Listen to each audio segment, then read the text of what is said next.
Cordial saludo, soy Rosner Vargas Restrepo. En esta oportunidad vamos a tratar el tema referente al entrenamiento de perros para la detección de cáncer en humanos mediante el olfato. Este se desarrollará haciendo uso de investigaciones y la opinión de expertos en el tema. La capacidad olfativa de los perros es innegable y el ser humano la ha utilizado a lo largo de la historia en diferentes actividades. La aplicación de la capacidad que poseen los caninos de detectar, aislar y reconocer moléculas de olor volátiles con el fin de detectar la presencia o no de cáncer en los seres humanos. Este es un tema que está en estudio y es muy reciente. El objetivo de este reportaje fue realizar una revisión acerca del entrenamiento de caninos para la detección del cáncer en humanos mediante el olfato. A partir de 1989 se comenzaron a reportar casos en los cuales ciertos comportamientos de perros de compañía habían alertado a sus propietarios sobre la presencia de esta enfermedad. Hacia 2004 se publicó el primer estudio científico al respecto, en el cual se entrenaron perros con el fin de detectar cáncer de vejiga mediante muestras de orina. Para una mejor comprensión del tema, hemos invitado a la médica veterinaria Paula Cero, egresada de la Universidad de La Salle, quien regresó hace poco del exterior de realizar su maestría de etología clínica veterinaria en la Universidad Autónoma de Barcelona. Bueno, doctora, por favor cuéntenos en primera instancia, según su experiencia, ¿debe existir algún vínculo afectivo para que un can detecte la patología de un ser humano? No es necesario que exista ningún tipo de vínculo afectivo para que el perro detecte alguna patología de cáncer en ser humano, porque pues en realidad el perro lo que está detectando son moléculas de olor volátiles. En ningún caso tiene que ver con el hecho de que conozca o no conozca a la persona, y en la actualidad se está realizando ese tipo de diagnóstico más que directamente en las personas, es en ciertas muestras de tejidos o en el caso del cáncer de pulmón, por ejemplo, es una muestra de aire expirado de la persona. Entonces no es necesario que el paciente tenga contacto directo con el perro durante el proceso de diagnóstico. ¿Qué tipo de entrenamiento o procedimiento debe emplearse para hacer uso de esta práctica, doctora? El tipo de entrenamiento utilizado para la formación de perros detectores de cáncer se basa en el tipo de entrenamiento general para cualquier detección de sustancias. El perro tiene una primera fase en la cual es de acercamiento, potenciación hacia pues, el instinto de búsqueda. La siguiente fase es de asociación, es decir, que el perro empieza a relacionar el olor, en este caso el olor de las moléculas volátiles de cáncer, con algo positivo. En algunos tipos de adiestramiento se utiliza el juego, en otros la comida. Finalmente es una fase de registro en la cual ya el perro pues, se le ha enseñado asociar el olor con algo positivo, y lo que se hace en esta fase es enseñar al perro a buscar de acuerdo al tipo de mecanismo pues, que se quiere utilizar. En algunos estudios que se han realizado se hace búsqueda lineal, es decir, se ponen las muestras separadas una de la otra aproximadamente medio metro, y el perro va pasando y olfatea muestra por muestra. En la que sea positiva el perro se sienta. Otro tipo de registro es el que se realiza en un carrusel, es decir, es un diseño que va en forma de círculo y las muestras están también una al lado de la otra, pero en forma de círculo y elevadas del piso, para que el perro olfatee a la altura de la cabeza sin tener que agacharse. Finalmente, pues después de la fase de registro, en esta fase también hay una fase de discriminación, en la cual se le ponen diferentes olores para que se reduzca el problema que existe muchas veces, es que el perro se vaya a distraer durante la búsqueda, o que ciertos olores que sean más atractivos para él vayan a hacer que la detección sea errónea. ¿Qué margen de error o porcentaje de asertividad se puede evidenciar en este método?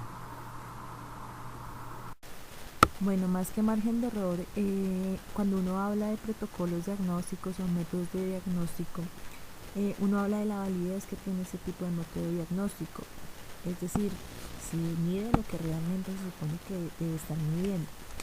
Hay dos términos que se utilizan para digamos, medir esta fiabilidad del test, y los debemos tener muy claros. Un concepto es el concepto de sensibilidad y el otro es el de especificidad. La sensibilidad es la probabilidad que tiene el método de clasificar correctamente a un individuo enfermo. Es decir, para la probabilidad de que para que un sujeto esté enfermo de cáncer se obtenga la prueba un resultado positivo. Es que, ¿qué va a detectar entonces esta sensibilidad? Es la capacidad del método diagnóstico para detectar la enfermedad. Y el otro término es la especificidad.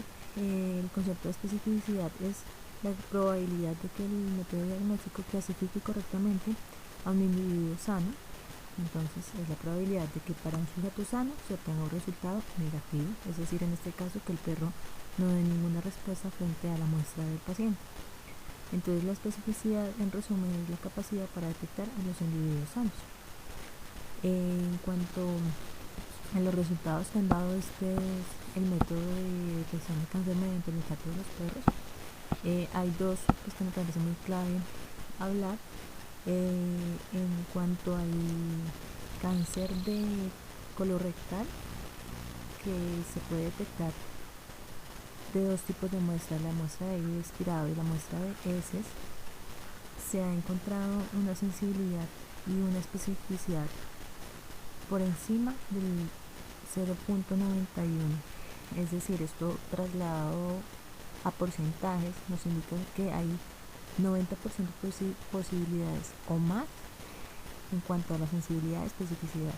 O sea, un perro obteniendo muestras de aire expirado o muestra de heces acuosas de un paciente con cáncer tiene una capacidad de detectar un individuo enfermo de más del 91% y una capacidad de detectar un individuo que no es enfermo de 99%.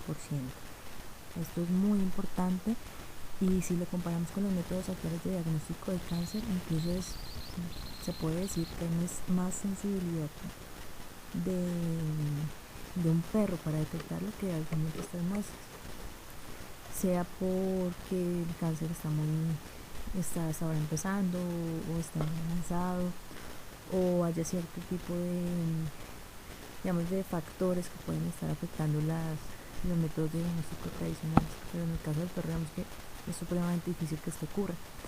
Algo que me parece que es importante resaltar es que el hecho de que, digamos, por ejemplo, en las muestras de aire expirado, que es el aire que uno exhala normalmente, uno pensaría que de pronto va a haber cierto tipo de factores que pueden afectar que el perro detecte. Por ejemplo, el hecho de que la persona haya fumado hace poco, el hecho de que la persona haya comido, el hecho de que la persona haya bebido alcohol.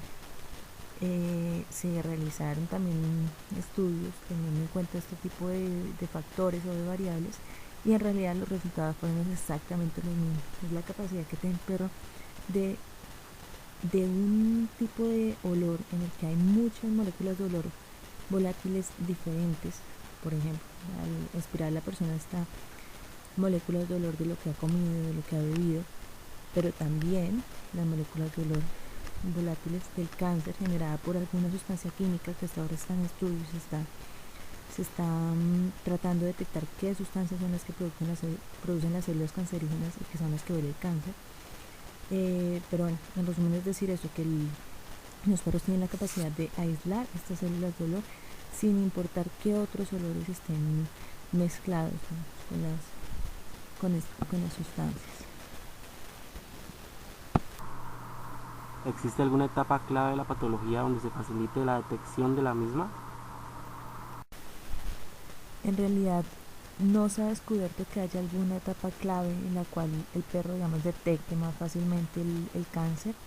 De los estudios que se han realizado hoy en día, se han recogido muestras de pacientes tanto en etapas muy avanzadas como cuando apenas se les ha descubierto el cáncer en las etapas, pues en las primeras etapas. Lo que sí ha ocurrido es que hay perros que han llegado a detectar cáncer en muestras de personas que supuestamente estaban sanas, pero finalmente no estaban tan sanas, estaban en una fase inicial de cáncer que ni siquiera los métodos de diagnóstico tradicionales la habían descubierto. Bueno, ya para concluir, podemos decir que el éxito de los estudios no significa que solamente se deban utilizar perros para detección de cáncer, pero sí indica que pueden ser una herramienta diagnóstica temprana utilizándolos junto a métodos tradicionales. Ya con esto se abren puertas para el avance en la cromatografía de gases, pues si los perros detectan un olor específico, quiere decir que hay moléculas propias de la enfermedad que pueden ser aisladas y estudiadas posteriormente. Hasta la próxima, que esté muy bien, gracias.